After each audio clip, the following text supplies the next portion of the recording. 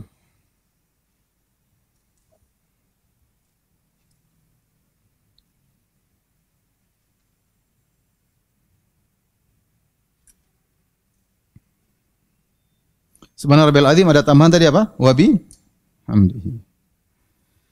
Subhana Rabbiyal Azim, subhana maknanya ib'ad, yaitu dari usabbih. Usabbih Rabbiyal Azim.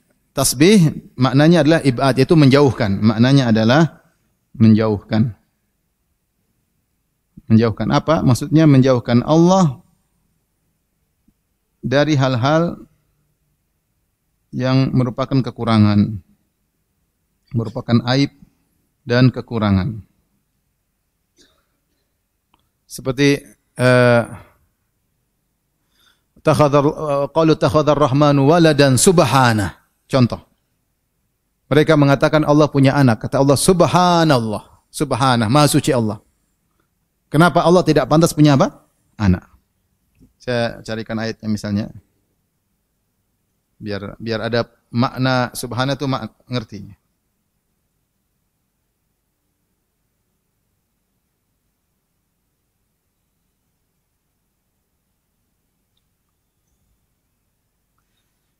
Contoh dalam surat Al-Baqarah ayat 116. Kata Allah Subhanahu wa taala, "Wa qalu ittakhadallahu waladan subhanah." Mereka berkata Allah punya anak, maha suci Allah. Maksudnya itu Allah jauh dari punya anak, enggak pantas Allah punya anak. Kemudian juga dalam surat Yunus ayat 68. 10 ayat 68. Kata Allah, "Wa qalu ittakhadallahu waladan subhanah." Dalam surat Al-Anbiya, wa qalu ittakhadhar rahmanu waladan subhana. Surat 21 ayat 26. Baik, ini contoh, yaitu maha suci Allah dari punya anak.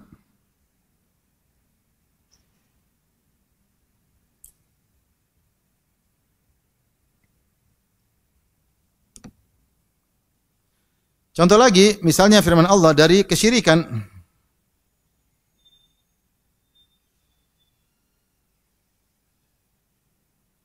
Misal dalam surat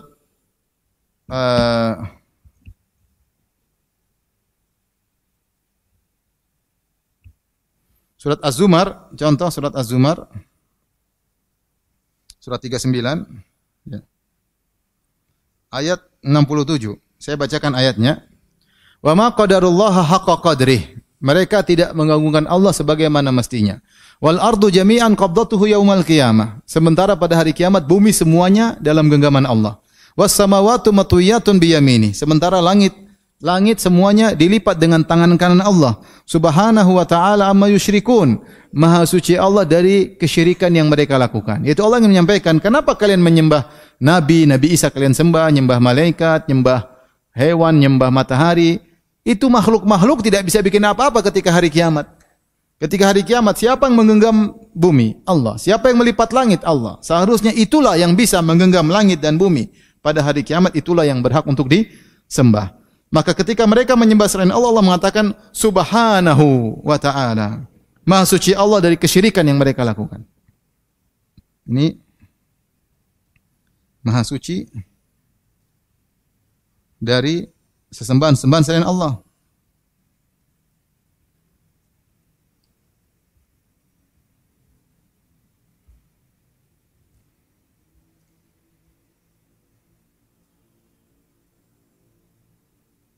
Ini banyak juga contoh dalam surat Ar-Rum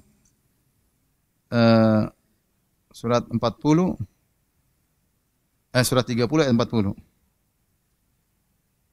Saya bacakan ayatnya.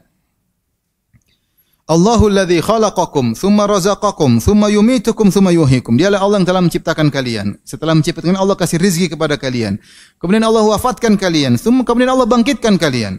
Hal min syurakaikum man yaf'alu min dzalikum min syai'? Adakah sembahan yang bisa melakukan seperti ini? Adakah yang bisa menciptakan, memberi rezeki, mematikan, menghidupkan? Tidak ada. Malaikat, nabi, siapapun, wali tidak ada. Yang bisa cuma siapa? Allah Subhanahu wa ta'ala amma yusyrikun. Maha suci Allah, kenapa mereka menyembah selain Allah Subhanahu wa ta'ala? Yang lain tidak berhak disembah. Karena tidak bisa bikin apa-apa.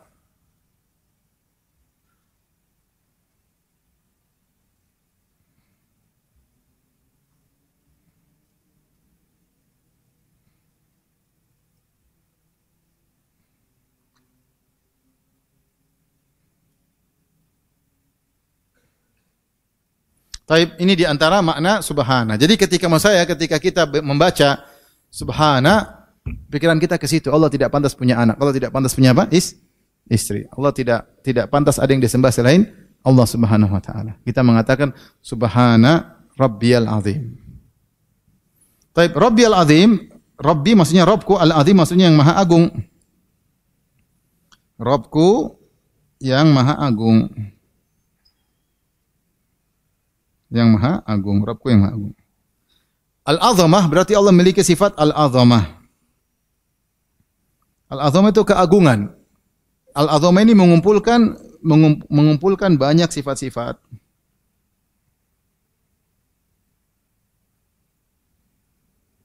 Seperti Allah Maha Kuat, Allah Maha Kuasa, Allah Maha, semua ini tergabung dalam apa? Maha Agung. Maka seorang ketika ruku, dia sedang bertasbih kepada Allah yang maha apa? Agung. Dia hadirkan dalam hatinya sehingga dia rukuk dengan lezat, dengan nikmat. Bukan rukuk asal rukuk, enggak, tapi rukuk benar-benar dia nikmati, dia sedang mengagungkan Allah. Subhana rabbiyal azim. Maha suci engkau ya Allah, engkau sungguh maha agung.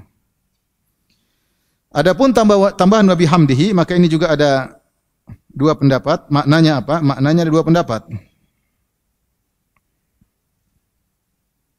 Ini kalau kita baca dengan tambahan wa bihamdihi, maka pendapat pertama maksudnya ya Allah, ini pendapat Nawawi rahimahullah taala, ya Allah, aku ini bisa bertasbih kepadamu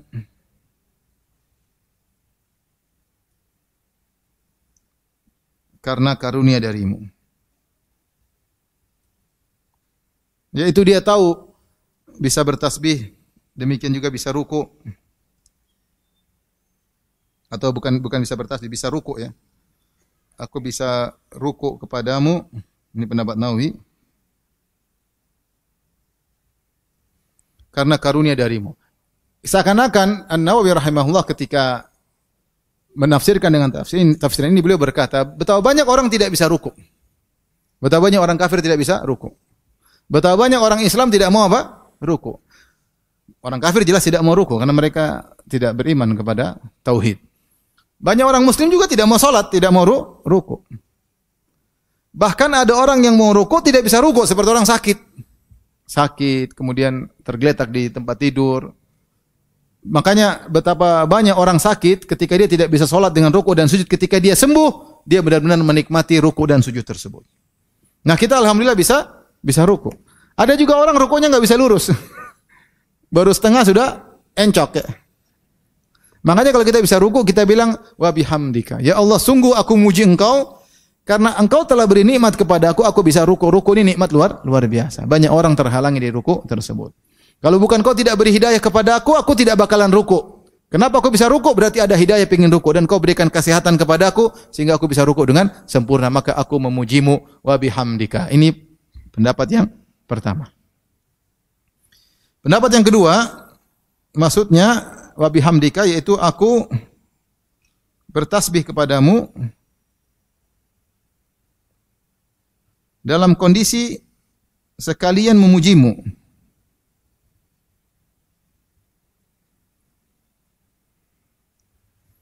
Karena pujian yang sempurna,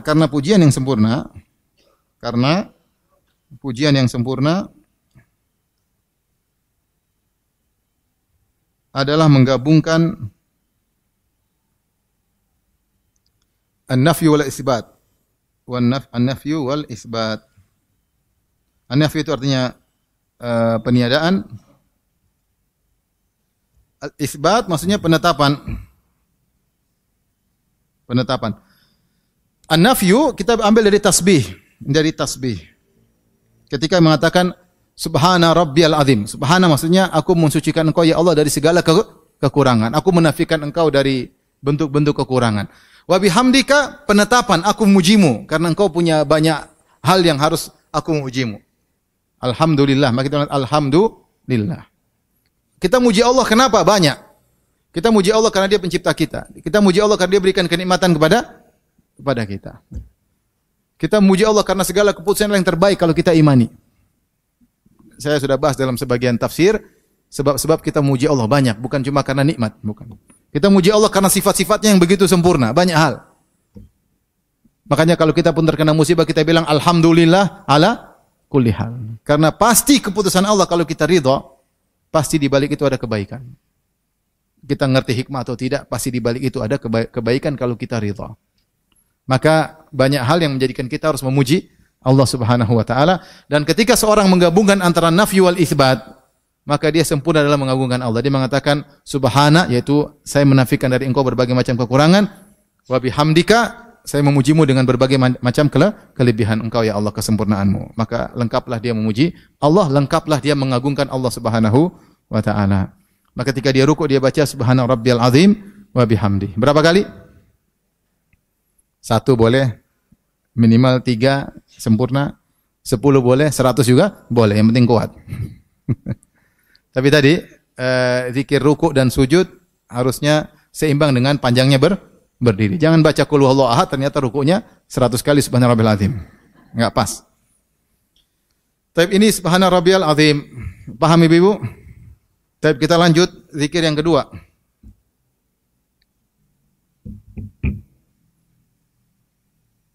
Sudah ini?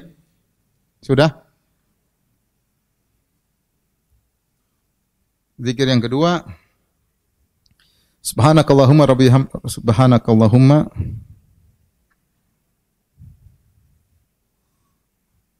Rabbana wa bihamdika Allahumma ghfirli. Ini Rasulullah baca dalam hadis Aisyah radhiyallahu anha. Rasulullah baca ketika akan wafat, menjelang wafat beliau.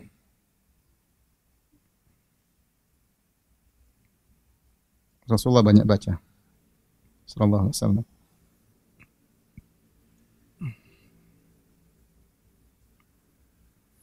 Jadi ketika turun firman Allah Subhanahu wa taala dalam surat An-Nasr, "Idza jaa nasrullahi wal fath." Ketika datang pertolongan Allah dan kemenangan. Wa ra'aitan nasa yadkhuluna fi dinillahi afwaja, dan kau melihat manusia masuk dalam Islam berbondong-bondong. Fasabbih bihamdi rabbika wastaghfirhu. Maka bertasbihlah dengan memuji Allah dan istighfarlah. Innahu kana tawwaba. Sungguhnya Allah Maha memberi pengampunan. Setelah turun ayat ini, kan Rasulullah SAW membaca dalam ruku dan sujud yata'awwalul Quran, yaitu beliau melaksanakan perintah Allah tersebut sehingga beliau bertasbih, bertahmid dan istighfar. Dengan doanya subhanakallahumma rabbana wa bihamdika Allahumma ghfirli. Subhana tadi kita sudah paham maknanya, ya. Paham enggak tadi maknanya? Rabbana wa bihamdika juga sudah paham maknanya, ya enggak? Tadi seperti subhana rabbiyal azim wa bihamdihi, maknanya sama. Itu aku mentasbih Engkau ya Allah, aku muji Engkau, tinggal ada tambahan Allahumma ghfirli. Ya Allah, ampunilah aku. Di sini Nabi berdoa. Nabi berdoa dalam ruku.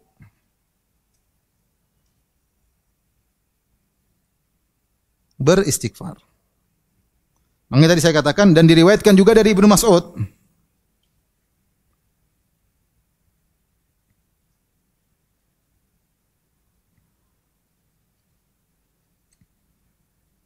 Apa makna Allah maghfirli? Allah maghfirli.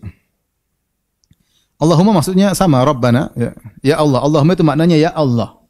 Ya Allah itu bisa diungkapkan dalam bahasa Arab dengan dua. Bisa bilang ya Allah, bisa juga Allahumma. Dua-duanya boleh. Maknanya sama, ya Allah.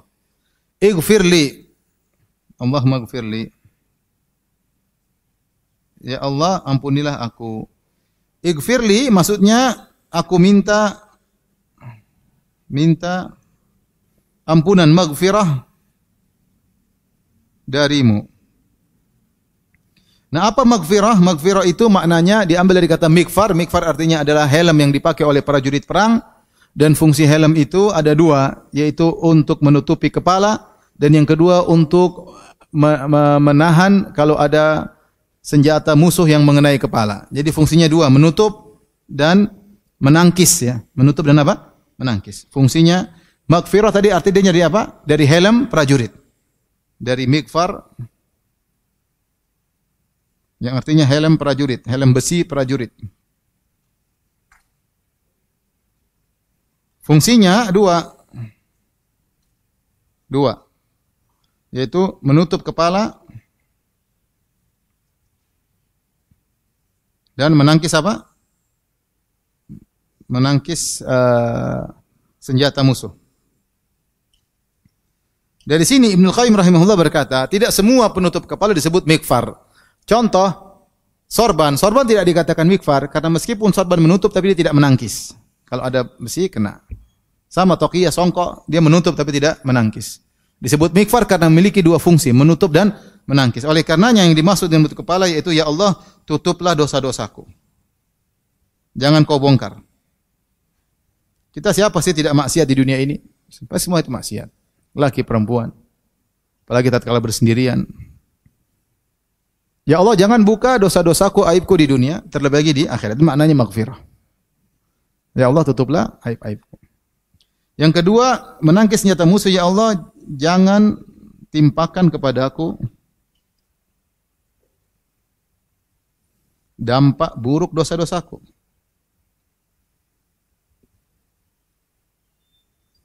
Ibnu Qayyim rahimahullah dalam kitabnya Al-Jawabul Kafi menyebutkan dosa itu adzunub la budda an tu'athir.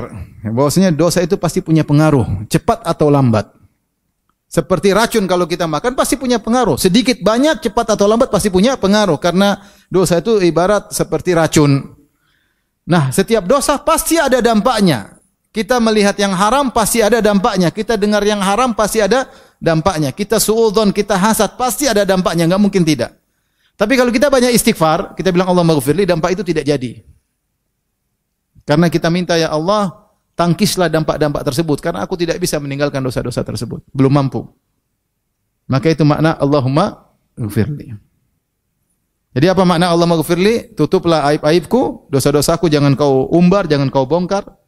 Sebagian orang dibongkar aib-aibnya oleh Allah Subhanahu wa taala dengan cara Allah Subhanahu wa taala. Dia sudah sembunyikan rapat-rapat malah terbongkar. Itu baru terbongkar di dunia, belum terbongkar di akhirat. Kita tidak ingin, di dunia tidak ingin, di akhirat nanti apa lagi? Sebagian orang aibnya tertutup di dunia, di akhirat dibongkar. Banyak juga. Di dunia disangka ikhlas, di akhirat dibongkar, ternyata riya. Seperti dalam hadis ada ustaz ternyata viral di neraka. Ustaz kok di sini? Orang semua heran. Penduduk neraka datang sama dia. Ngapain ustaz di sini? Ustaz viral. Viral di neraka. Karena di dunia mereka dia tuh aibnya ditutup, nggak ada yang tahu. Ketika di akhirat Allah bongkar aibnya. Ternyata dia memerintahkan kebaikan tidak dia lakukan, dia melarang yang haram malah dia kerjakan. Nah, maghfirah minta kepada Allah agar ditutup aib kita dunia juga di mana di akhirat. Kemudian agar tidak terkena dampak maksiat. Itu maknanya Allahumma ighfirli. Paham Ibu? Kalau sudah kita lanjut doa yang ketiga. Sudah ya?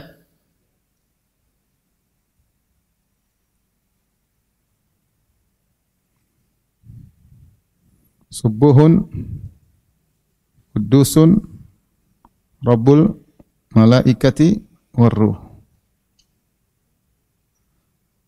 Kudus adalah nama Allah. Al-Malikul Quddus, Al-Quddus nama Allah. Subuh sebenarnya mengatakan termasuk juga nama Allah. Subuh juga nama Allah. Maknanya dari sama seperti tasbih. Subuh Quddus. Rabb penguasa malaikat dan ruh. Taib. Apa makna subuh dan kudus? Maknanya sama-sama mensucikan Allah. Cuma dia mengatakan kalau kudus bisa juga kepada makhluk seperti al-ardul muqaddasah. Seperti kita mendoakan qaddasallahu ruhah, semoga Allah mensucikan ruhnya. Jadi kudus mana dari tathhir mensucikan. Nah, apa makna subuh secara spesial, apa maknanya, dan apa makna kudus, apa bedanya? Seperti malaikat berkata, wa nahnu nusabbihu bihamdi rabbika wa nuqaddisu lak. Wa nahnu nusabbihu bihamdika wa nuqaddisu lak. Sementara kami bertasbih kepada Engkau dan kami bertakdis kepadamu. Apa maknanya tasbih dan takdis? Khilaf di kalangan para ulama, maknanya mirip-mirip. Tapi dia mengatakan kalau tasbih maksudnya terkait dengan penafian dari Allah. Allah tidak punya anak, Allah tidak berhak untuk disyirikan, ya. Ada yang mengatakan demikian. Kalau takdis terkait dengan zat Allah, itu zat Allah maha sempurna. Allah maha kuat, tidak letih misalnya. Allah maha mengatur, tidak ngantuk misalnya, ya. Seperti itu, ya. Tapi intinya maknanya Allah maha suci dari segala aib dan kekurangan, ya. Allah maha suci dari segala aib dan kekurangan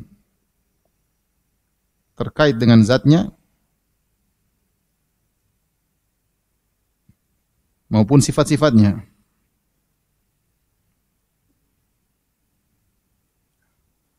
Zat Allah tidak berbilang. Allah tidak berbilang. Seperti As-Samad. Para salaf menafikan As-Samad yaitu zat Allah tidak berongga misalnya. Zat Allah tidak berongga, As-Samad tafsiran para salaf. Zat Allah sempurna. Zat Allah maha besar. Allahu Akbar. Makhluk semua kecil. Langit dalam genggaman Allah, bumi dalam genggaman Allah. Allahu Akbar. Zat Allah maha besar. Misalnya, ya. Terkait dengan sifat-sifatnya tadi Allah la ta'khudhuhu sinatu wala naum. Allah tidak ngantuk, Allah tidak apa? Tidak tidur, ya. Sifat-sifatnya Allah tidak lelah, ya. Wa laqad khalaqnas samawati wal arda wa bainahuma fi sittati ayamin wa ma massana min lughub. Kami sungguh telah menciptakan langit dan bumi dalam waktu 6 hari dan kami tidak capek setelah itu. Tidak seperti sebagian orang mengatakan Allah istirahat pada hari ke-7. Seperti kaum Nasara atau kaum Yahudi dalam Bible disebutkan fastaraha. Setelah 6 hari ciptakan langit dan bumi, hari ke-7 Allah istirahat. Makanya orang Yahudi solidaritas dengan Allah. Hari Sabtu mereka juga istirahat. Masa Allah istirahat mereka sok kerja, kan enggak pantas. Maka mereka solidaritas. Tapi yang benar Allah tidak letih sama sekali. Jadi maksudnya subuhun kudus. Rabbul malaikah, pencipta, penguasa. Rabb itu maknanya 3, yaitu pencipta, pemilik, pengatur.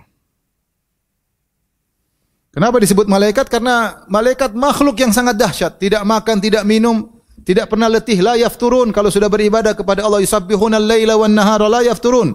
Mereka beribadah kepada Allah siang malam tidak pernah capek. Padahal mereka tidak makan dan tidak minum. Kita makan dan minum capek melulu.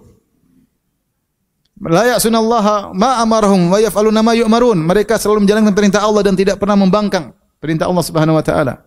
La yasbiqunahu bil qaul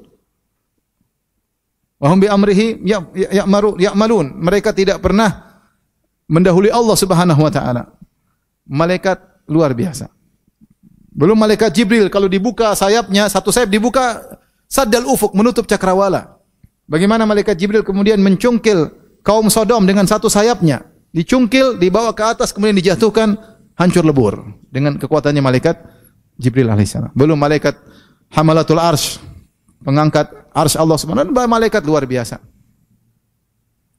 Allah berfirman, was-sabihati sabha, malaikat yang bergerak dengan cepat. Jin bergerak cepat sekali, tapi masih kalah. Jin Ifrit ketika mau menghadirkan singgasana Ratu Bilqis, dia berkata apa? Ana atika bihi qabla an taquma min maqamik. Wahai Sulaiman, saya akan datangkan singgasana Ratu Bilqis sebelum kau berdiri dari tempat dudukmu. Yaitu dalam waktu singkat dari Palestina, dari Sabah ke Palestina sekitar 2000 kilo. Cepat atau tidak jin tersebut? Cepat, dalam waktu sedikit 2000 kilo. Ngalahin pesawat. Tapi malaikat lebih cepat.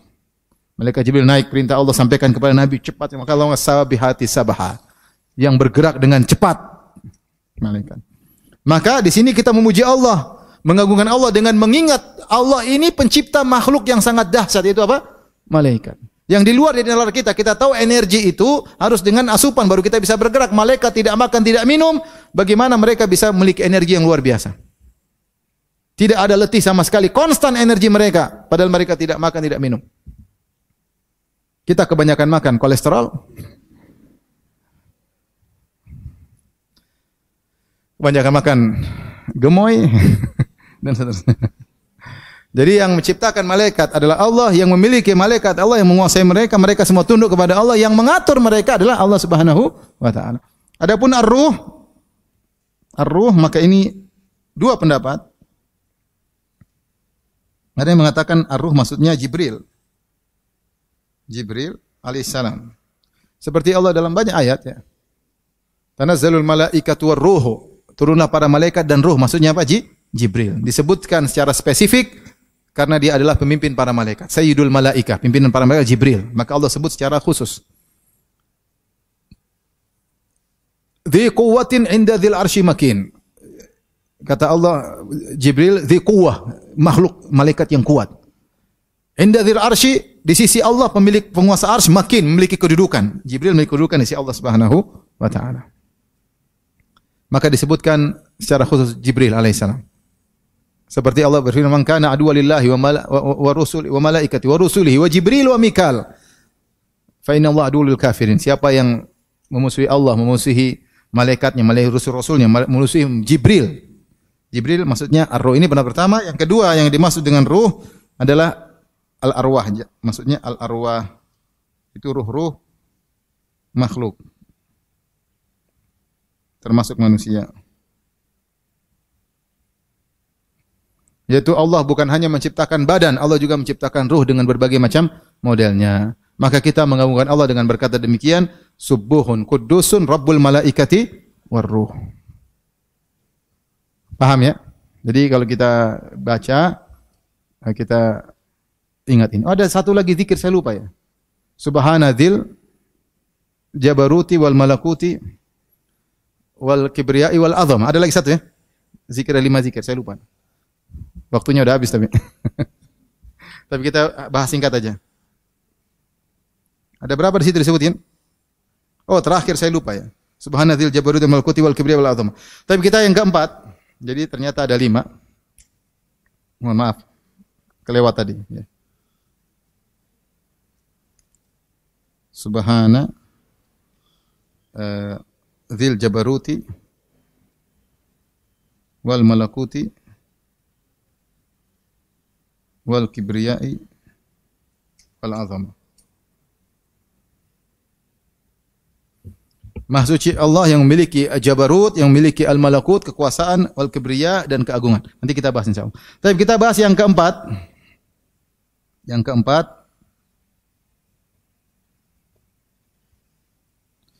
Tapi karena waktu terbatas kita baca aja. Pertama dibuka dengan Allahumma laka raka'tu. Tulis sajalah. Allahumma laka raka'tu. Wa bika amantu. Walaka aslamtu. Khasha'alaka sam'i wa basari dan seterusnya. Baik. Pertama dibuka Allahumma laka raka'tu. Ya Allah, hanya kepada Engkau aku ruku'. Laka di sini dahulukan, maksudnya hanya kepadamu aku ruku'. Maka di antara perkara yang makruh kita nunduk di hadapan orang, enggak boleh. Nunduk. Inhina itu ruku tidak sempurna, tapi termasuk dari ruku. Tidak boleh. Kita hanya ruku kepada siapa? Allah. Laka raka'tu, aku tidak pernah ruku kepada selain Engkau ya Allah. Aku hanya ruku kepadamu. Wa bika amantu, dan aku beriman kepada Engkau. Walaka aslamtu, dan hanya kepada Engkau aku tunduk. Aku tunduk kepadamu. Nah, kemudian setelah itu di sini tidak ada wa. Perhatikan sini disebutkan kenapa tidak disebut wa khasya'a, sini tidak ada wa. Yang lain ada wa bika walaka, di sini tidak ada wa karena sebenarnya mengatakan khasya'alaka, ini tafsir dari laka aslamtu, saya tunduk kepadamu. Apa bentuk ketundukanku kepadamu? Buktinya khasya'alaka sam'i, pendengaranku khusyuk kepadamu. Khusyuk maknanya tenang. Tenang, fokus, khusyuk. Khasya'alaka sam'i wa basari, tunduk pendengaranku khusyuk, penglihatanku khusyuk. Wa mukhi, mukhi itu apa? Dia mengatakan otak yang ada di dimak, di otak. Ada yang mengatakan sumsum yang ada Manusia yang paling dalam apa? Bagian apa? Sumsum. Kulit, daging, terus apa? Tulang, terakhir apa? Sumsum. Khasha'a laka sam'i wa basari wa mukhi, kemudian wa asabi, ototku juga khusyuk kepadamu. Di sini dia ingin menunjukkan kepada Allah bahwasanya zahir dan batinku tunduk kepadamu. Zahirku yaitu pendengaran telinga, dan ini adalah dua hal yang merupakan sumber penyampaian, pengumpulan maklumat, database, semua kita tangkap dengan penglihatan dan pendengaran. Kemudian kita kirimkan ke hati.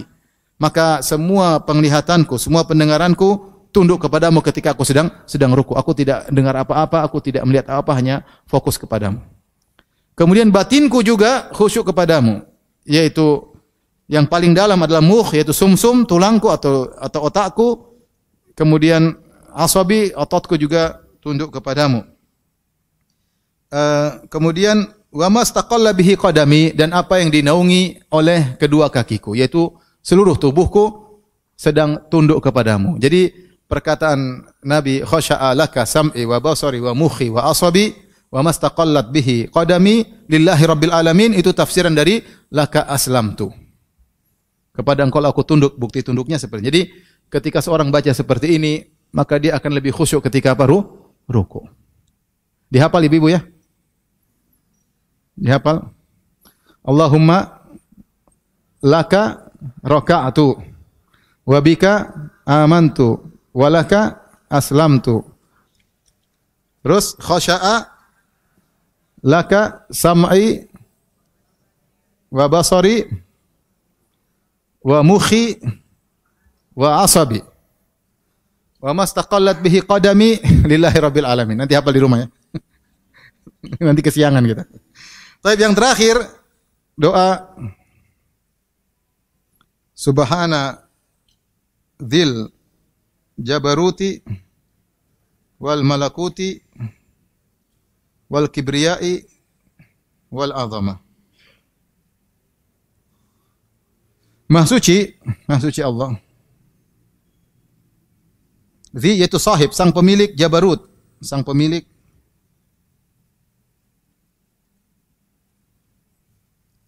Dzi Al-Jabarut Ibnu Qayyim menafsirkan dalam Nuniyahnya menjadi tiga.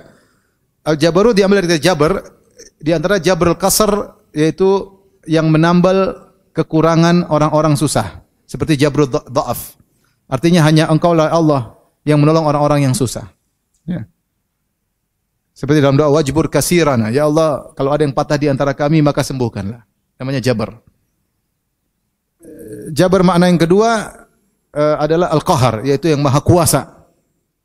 Adalah Jabarut yang maha kuasa. Yang ketiga yang maha tinggi, seperti dikatakan nakhlatun jabbarah. Nakhlatun jabbarah yaitu korma yang sangat tinggi. Jadi Jabar kembali kepada tiga, itu maha suci engkaulah yang menolong orang-orang yang susah. Kalau kita lagi susah, kita melihat Dzal Jabarut. Ujbur kasiri, ya Allah, tambahlah kekuranganku. Sambungkanlah apa yang patah dalam hatiku. Itu maknanya. Atau kita mengatakan ya Dzal Jabarut, maksudnya yang maha kuasa, yang segala kekuasaan berada di tangannya. Atau yang maha tinggi, Al-Ali, disebut juga Al-Jabarut. Jadi maknanya tiga. Al-Malakut yaitu kekuasaan. Seperti dalam firman Allah Subhanahu wa taala, "Qulillahumma malikal mulki tu'til mulka man tasya' wa tanzi'ul mulka mimman tasya' wa tu'izzu man tasya' wa tudhillu man tasya' biyadikal khair." Kekuasaan dan kepemilikan. Kepemilikan kerajaan. Namanya al-malakut. Al-kibriya yaitu kebesaran. Sombongan, ya Allah yang berhak sombong hanyalah Allah. Yang maha merasa besar adalah Allah Subhanahu wa taala. Al-azama, keagungan. Hanya Allah yang maha agung. Jadi seorang ketika rukuk dia boleh baca doa ini, subhana dzil jabaruti wal malakuti wal kibriyai wal azama. Dihafal aja ibu-ibu ya. Jangan lupa pulang dihafal, dipraktekkan. Kalau enggak dipraktekkan lupa. Jadi jangan cuma subhana rabbiyal azim wa bihamdihi. Itu adik kita TK sudah hafal juga. Ibu-ibu harus naik tingkat, naik level. Ada 5 zikir, baca dihafal 5-5-nya, dibaca ganti-gantian, kadang ini, kadang ini, supaya bisa khusyuk dalam salat. Demikian saja ibu-ibu yang dirahmati Allah Subhanahu wa taala, Insyaallah kita lanjutkan nanti doa-doa zikir-zikir salat yang lain pada pertemuan yang lain. Wallahu taala alam bisawab. Demikian Ibu-ibu, wabillahi taufiq. Assalamualaikum warahmatullahi wabarakatuh.